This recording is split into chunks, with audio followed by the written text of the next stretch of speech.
Baik, anak sekalian, selanjutnya kita masuk kepada materi mari berperilaku amanah.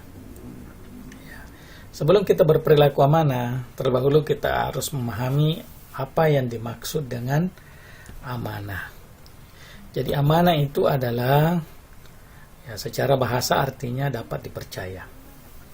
Amanah itu artinya dapat dipercaya. Jadi ada hubungan antara kejujuran dan amanah sebetulnya. Itu satu paket sebetulnya itu. Nah, secara istilah, amanah adalah titipan atau pesan yang harus disampaikan kepada yang berhak. Jadi amanah itu adalah titipan atau pesan yang harus disampaikan kepada yang berhak menerimanya.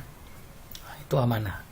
Nah, kalau kita diberi amanah, katakanlah misalnya titipan, lalu kita tidak sampaikan kepada orang yang berhak, berarti kita tidak amanah, kita melanggar amanah.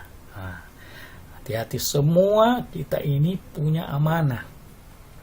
Kita ini punya amanah, masing-masing kita punya amanah, punya titipan, punya pesan yang harus kita lakukan, yang kita harus sampaikan kepada yang memberikan atau yang berhak menerima titipan itu.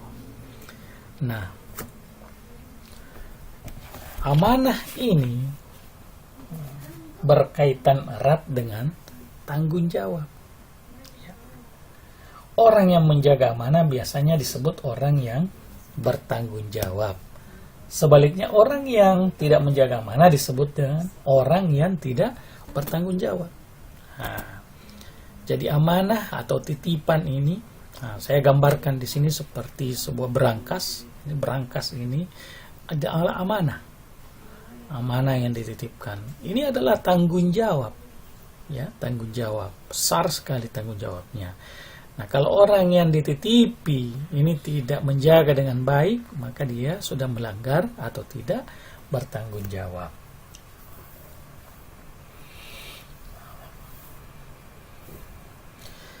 Kemudian sekalian, amanah ini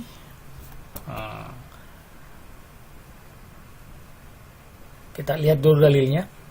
Dalil tentang amanah. Di dalam Al-Quran banyak sekali ayat-ayat atau firman Allah yang menjelaskan tentang amanah.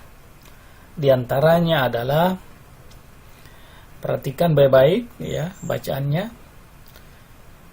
Innallaha ya'murukum an tuwaddul amanati ila ahliha.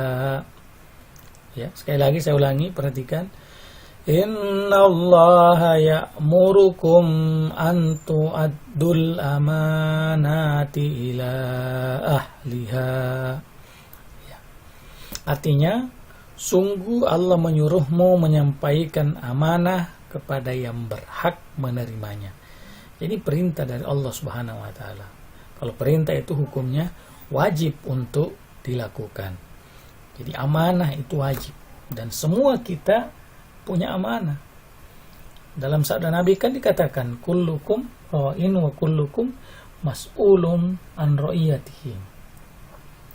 Setiap kalian adalah pemimpin dan akan dimintai pertanggungjawaban atas kepemimpinannya. Jadi kita semua ini pemimpin. Pemimpin terhadap diri kita, pemimpin kepada manusia, kepada siapapun itu, ya. Jadi kita ini semua adalah pemimpin dan kita akan dimintai nanti pertanggungjawaban. Seorang pemimpin harus amanah karena itu adalah amanah. Nah, sekarang kita mau lihat macam-macam amanah. Ya. Jadi berdasarkan sumbernya amanah itu terbagi ke dalam beberapa macam. Nah, yang pertama, amanah itu ada amanah dari Allah Subhanahu wa taala. Amanah dari Allah Subhanahu wa taala. Berupa ketaatan akan segala perintah dan menjauhi segala larangannya. Contoh, laksanakan sholat. Sholat ini adalah amanah dari Allah. Puasa amanah dari Allah. Zakat amanah dari Allah. Dan semua ibadah-ibadah yang Allah perintahkan itu adalah amanah dari Allah Subhanahu wa taala kepada kita umat manusia. Demikian juga larangan-larangan Allah. Itu amanah dari Allah untuk dihindari. Nah, kewajiban kita ini adalah menjalankan amanah itu. Jalankan sholat, laksanakan sholat, lakukan puasa. Ini adalah amanah yang Allah berikan kepada kita.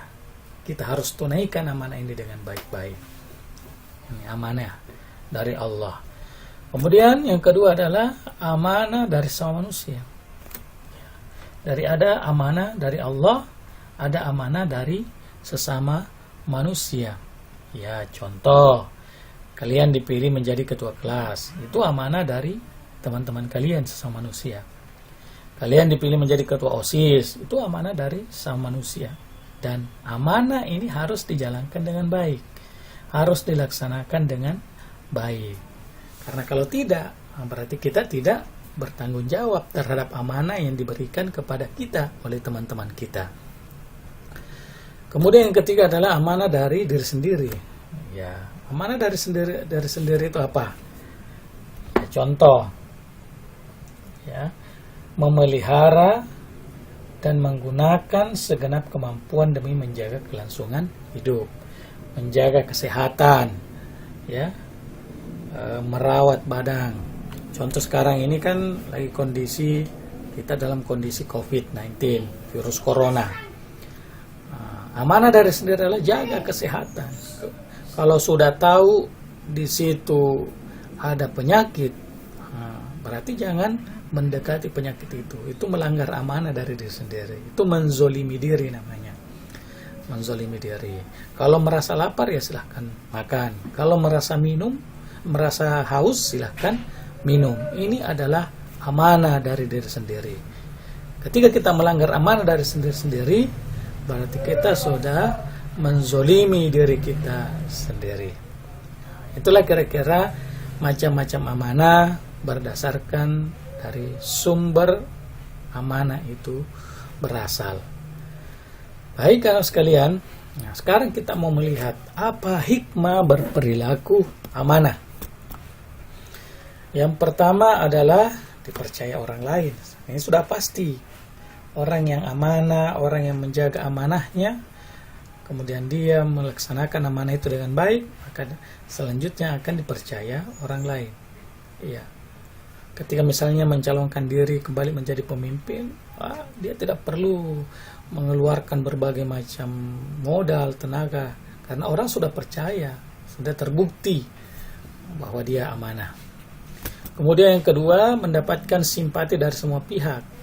Baik lawan maupun kawan, baik kawan maupun lawan, orang bersimpati kepada kita, ya.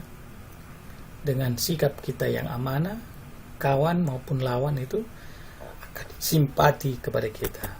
Kemudian yang ketiga, hidup akan sukses dan dimudahkan oleh Allah. Siapa yang menjalankan amanahnya dengan baik, pasti dia akan sukses, dan Allah akan selalu memberikan kemudahan atas segala pekerjaannya, karena dia adalah orang yang amanah. Jadi begitu banyak hikmah orang yang berperilaku amanah. Tetapi pada kesempatan ini paling tidak tiga ini yang kalau kalian berperilaku amanah, insya Allah kalian akan mendapatkan ketiga hikmah ini.